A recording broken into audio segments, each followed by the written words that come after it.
Assalamualaikum. Hari ni Cikgu Ilani nak share 4 tips untuk mengingat 4 faktor yang mempengaruhi rintangan. Tajuk ini adalah dalam tajuk elektrik, fizik tajuk fizik, tajuk elektrik dan juga sains. Okey. Jadi ada 4 faktor yang mempengaruhi rintangan suatu konduktor.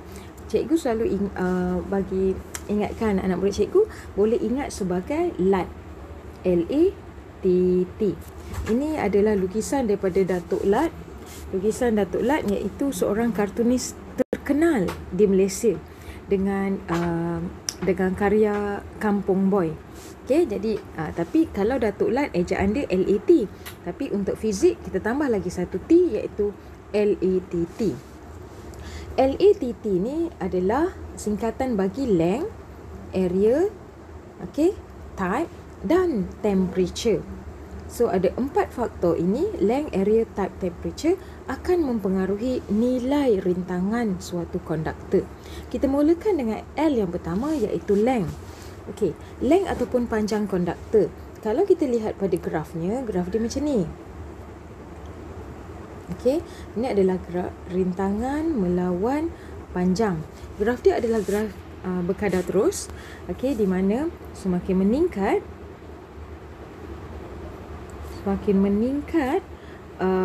panjang suatu konduktor, semakin meningkat rintangan. Okey, makin meningkat juga rintangan dia. Nak bagi awak analogi dia macam ni. Kenapa? Suatu wire semakin dia panjang, rintangan dia semakin bertambah. Awak boleh ingat macam ni. Katalah ada seorang budak lelaki kacak. Okey, seorang budak lelaki kacak, dia ada 2 awek. Okey, satu awek dia, seorang awek dia dekat kelas sebelah.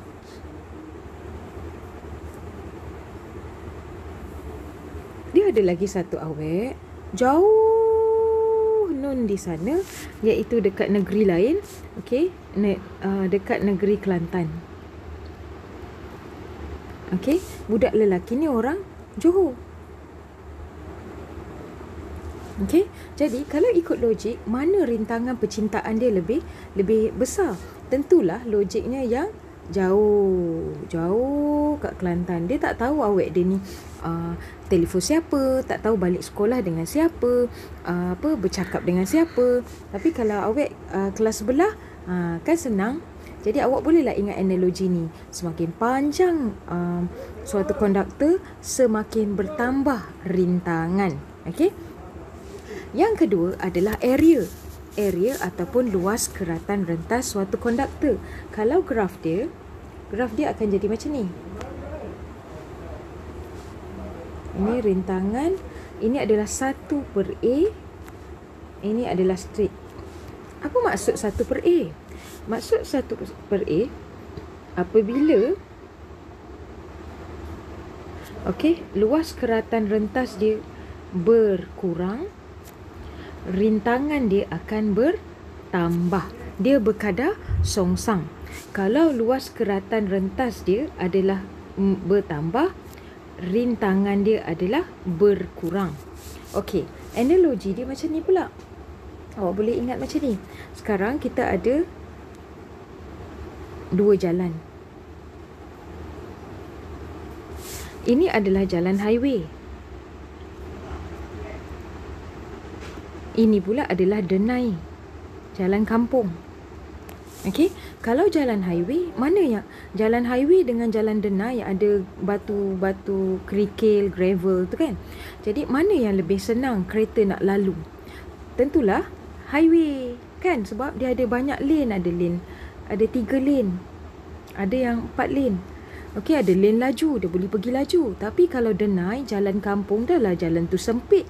Ada pula batu-batu. Jadi susah nak lalu. Jadi ini boleh awak analogikan, semakin besar luas keratan rentas. Okey, so ini highway ni, keratan rentas dia lebih besar, rintangan dia lebih kecil. Tapi kalau jalan kampung, keratan rentas dia kecil, rintangan dia lebih besar.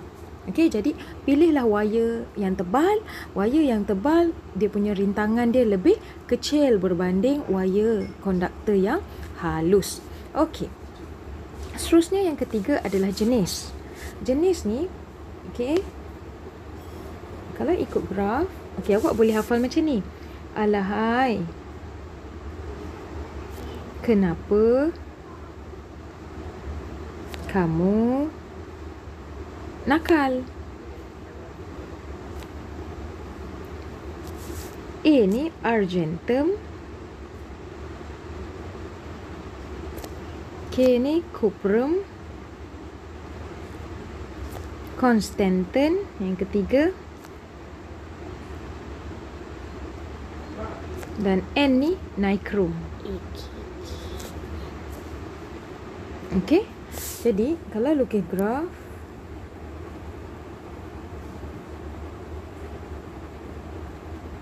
okey, ini adalah argentum.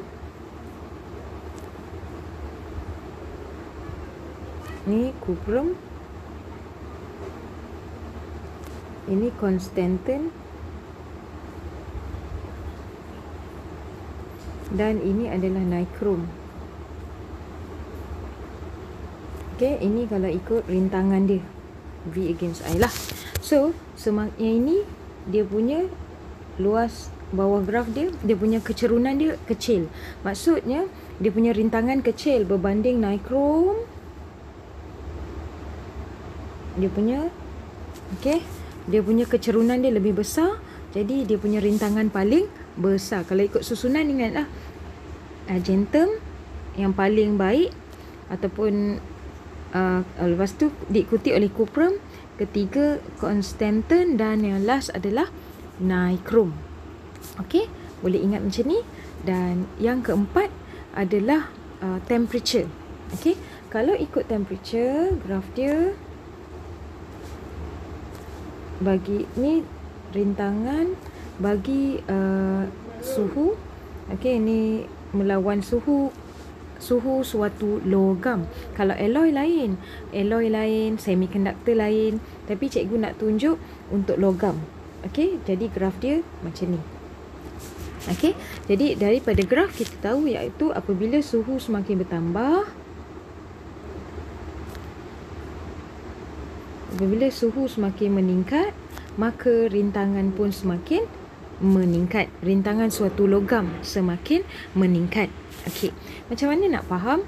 Okey, kalau mengikut teori kinetik jirim, dan teori kinetik jirim dia menyatakan bahawa suatu zarah, semua jirim terdiri daripada zarah-zarah yang sentiasa bergerak ataupun bergetar, bergerak rawak ataupun bergetar.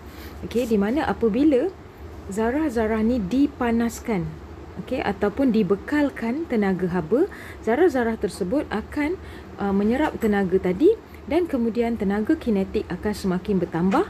Bila tenaga kinetik makin bertambah, dia akan bergerak